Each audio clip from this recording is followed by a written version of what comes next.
Brought to you by NBC bearing, भारताची पहिली bearing उत्पादक। माजी खासदार आणि शेतकरी नेते राजू शेट्टी आपल्याबरोबर आहेत। राजू शेट्टीजी, आज विरोधी पक्ष जो आहे संपूर्ण रस्त्यावरती उतरणार आहे।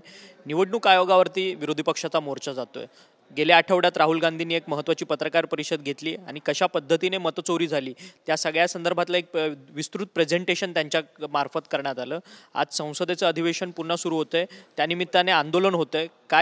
काय तुम्ही देखील सहभागी होणार आहे या सगळ्या आंदोलनात? एक तर आज मोर्चा हे मला माहिती नव्हतं। मी दुसऱ्या कामासाठी म्हणून दिल्लीला आलेलो होतो, परंतु विरोधी पक्षांनी जो आवाज उठवलेला आहे, जो प्रश्न उपस्थित केलेला आहे, तो सुद्धा तितकाच महत्त्वाचा आहे। कारण निवडणूक आयोग हा स्वायत्त आहे। स्वायत्त असला तरीसुद्धा निवडणूक आयोगानं ज्या सर्वसामान्य लोकांच्या मध्ये शंका उपस्थित होतात त्याचं निरसन नाही केलं पाहिजे असं काही नाही आहे। त्यांनी केलंच पाहिजे, कारण निवडणूक प्रक्रिया ही वादातीत असली पाहिजे। त्याच्याबद्दल जर संशय निर्माण व्हायला लागला तर सर्वसामान्यांचा लोकशाहीवरचा विश्वास उडेल। अमेरिकेसारख्या पुढारलेल्या देशामध्ये सुद्धा ते आपल्यापेक्षा कितीतरी पुढे आहेत तंत्रज्ञानाच्या बाबतीत, सगळ्याच बाबतीत, तरीसुद्धा ते जर मतपत्रिकेवर मतदान घेत असतील तर आम्ही EVMवर का आग्रह धरायचा आणि EVMच्या माध्यमातून किंवा एकूणच मतपत्रिका निर्माण करण्याच्या ह्याच्यावरून जर का असा पद्धतीचं गोंधळ होत असेल तर निवडणूक आयोगानं खुलेपणानं पुढे येऊन सांगितलं पाहिजे। पण आज उलटं चित्र दिसतंय। भारतीय जनता पक्षाचे नेते किंवा सरकार खुलासा करताना दिसते।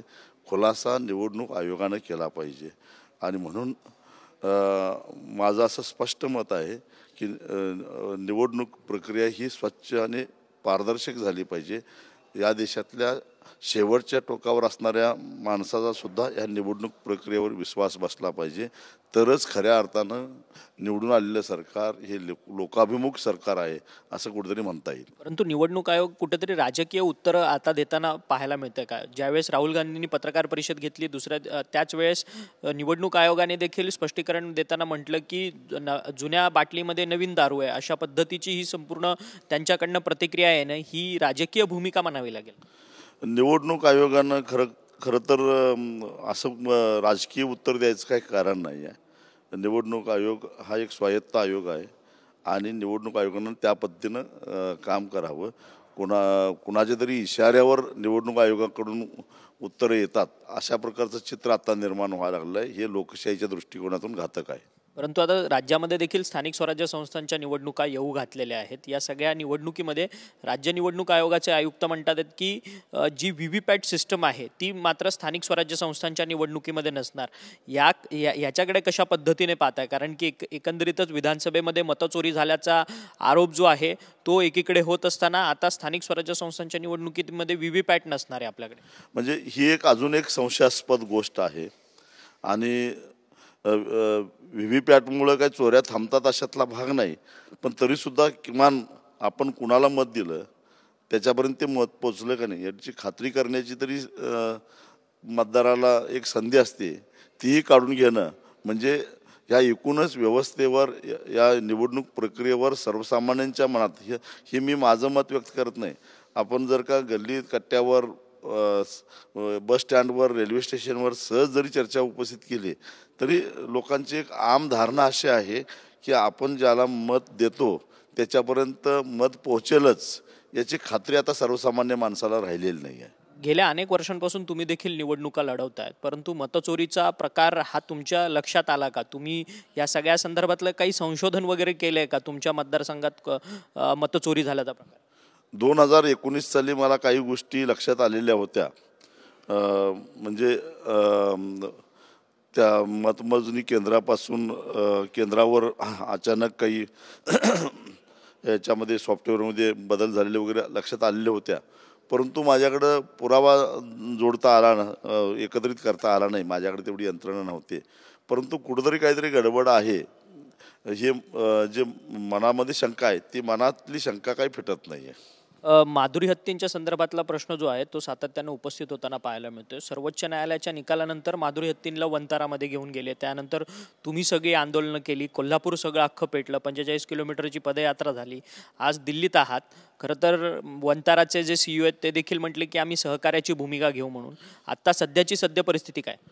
आज सुप्रीम कोर्टामध्ये वंतारा, राज्य सरकार आणि नांदणी मठ हे संयुक्तरित्या सुप्रीम कोर्टासमोर जाऊन नांदणी मठामध्येच पुढील सर्व उपचार माधुरी हत्तींवर करण्याचा अर्ज करणार आहेत आणि तशी विनंती करणार आहेत. आता सुप्रीम कोर्ट काय निर्णय घेते बघू, परंतु आम सहमती झाली आहे की इथून पुढे जे काही उपचार करायचे आहेत ते नांदणी मठाच्या जागेवरच हत्तींवर करायचं अशी एक आम सहमती झाली आहे. पण आता ते सुप्रीम कोर्टाची त्याला परवानगी घ्यायचं राहिलेलं आहे. परंतु तुम्ही म्हटलेलात की विट्याचा देखील हत्ती जो आहे तो वंतारामध्ये जाऊन वारलाय म्हणून, त्याचबरोबर त्याचा मृत्यू झालाय तिथे म्हणून. औंधचा हत्ती देखील नाहीये. आज कोल्हापुराच्या आजूबाजूमधले जे मठामधले जे हत्ती आहेत, जिथे शेकडो वर्षांची परंपरा आहे, हत्ती तिथे जोपासले जातात, पाळले जातात, तर त्या हत्तीची देखील मागणी जी आहे ती वंताराकडनं करण्यात आली आहे. आता मग तुमचा पुढचा स्टँड कसा असणार आहे त्या सगळ्या? नाही, मी माझा स्टँड बदललेला नाही. मी त्या मुद्द्यावर ठाम आहे. कुठलाही पाळीव हत्ती वनतारामध्ये पाठवू नये या मताचा मी आहे. याचं कारण तुम्हाला मी सांगतो की अगदी रामायण महाभारत काळापासून हत्ती पाळण्याची परंपरा या देशामध्ये आहे. पूर्वी राजे राजवाडे किंवा मोठ्या देवस्थानाकडे हे हत्ती असायचे. युद्धामध्ये सुद्धा हत्तीचा वापर व्हायचा. त्यानंतर त्या हत्तींच्यापासून जी काय पैदास झाली ती कदाचित 80, 90, 100 पिढ्यांची ही पैदास आले. या हत्तींचा जीन आणि जंगलातल्या हत्तींचा जीन वेगळा आहे हे लक्षात घेतलं पाहिजे. यांना कॅप्टिव्ह हत्ती म्हटलं जातं आणि हे कॅप्टिव्ह हत्ती माणसाळलेले आहेत आणि त्यामुळं ते जंगलामध्ये रमू शकत नाहीत. त्याचं सगळ्यात उत्तम उदाहरण म्हणजे कोल्हापूरच्या ज्योतिबा मंदिराचा जो हत्ती होता तो पेटाच्या अविवेकी आणि अतिरेकी भूमिकेमुळं सुप्रीम कोर्टाच्या आदेशानं कर्नाटकातल्या जंगलामध्ये सोडण्यात आला आणि जंगलात सोडल्यानंतर अवघ्या 7-8 महिन्यानंतर त्या हत्तीचा मृत्यू झाला. जर तो मंदिरात राहिला असता तर अजून 25-30 वर्ष तो जगू शकला असता. म्हणजे माणसाळलेले हत्ती हे जंगलात राहू शकत नाहीत, कारण ते माणसात जन्मलेत, माणसात वाढलेत आणि मग ते जंगलात आता कसं काय सूट होणार. याउलट जंगलातला हत्ती जंगलात जन्मतो, जंगलात वाढतो आणि जंगलातच मरतो. त्याला दीर्घायुष्य मिळतं ही गोष्ट खरी असली तरीसुद्धा आणि ह्या माणसाळलेल्या हत्तींना जंगलातले हत्ती जमवून घेत नाहीत, त्यांचा संघर्ष होतो. त्यामुळं त्यांच्या जीवावर उठणं हे पूर्णपणे अयोग्य आहे आणि हे पेटासारख्या लोकांना कळलं पाहिजे. कुणाची तरी सुपारी घेऊन अशा प्रकारे लोकांना त्रास देणं हे पेटाच्या पदाधिकाऱ्यांना शोभत नाही आहे. एक शेवटचा प्रश्न, चंद्रकांत पाटील सांगलीचे पालकमंत्री आहेत, त्यांनी एक सूचक विधान केलं आहे की सांगलीमध्ये येत्या 1-2 दिवसामध्ये मोठा पक्षप्रवेश त्यांच्या भाजपमध्ये होणार आहे. आता कोण शिल्लक राहिलेलं नाही फारसं, तरी पण मला माहीत नाही. आता एखादा सरपंच पक्षात प्रवेश केला तरी सुद्धा मोठा भूकंप झाला असं ते म्हणतात. धन्यवाद, तुम्ही आमच्याशी बातचीत केली. राजू शेट्टी आपल्याबरोबर होते, शेतकरी नेते आहेत. माधुरी हत्तींच्या संदर्भात सातत्यानं लढा जो आहे तो मोठा राजू शेट्टी उभारताना आपल्याला पाहायला मिळतात आहेत. राजू शेट्टी हे आज दिल्लीत दाखल झालेले आहेत.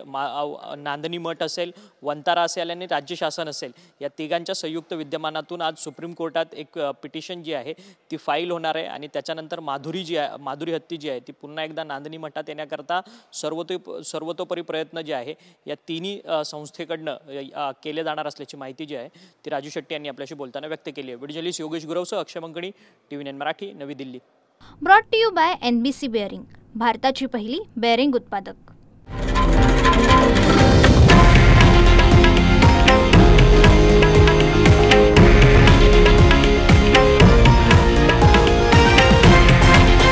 हे आहे देशातील नंबर 1 न्यूज नेटवर्क आणि आपण पाहत आहात TV9 मराठी, एकमेव.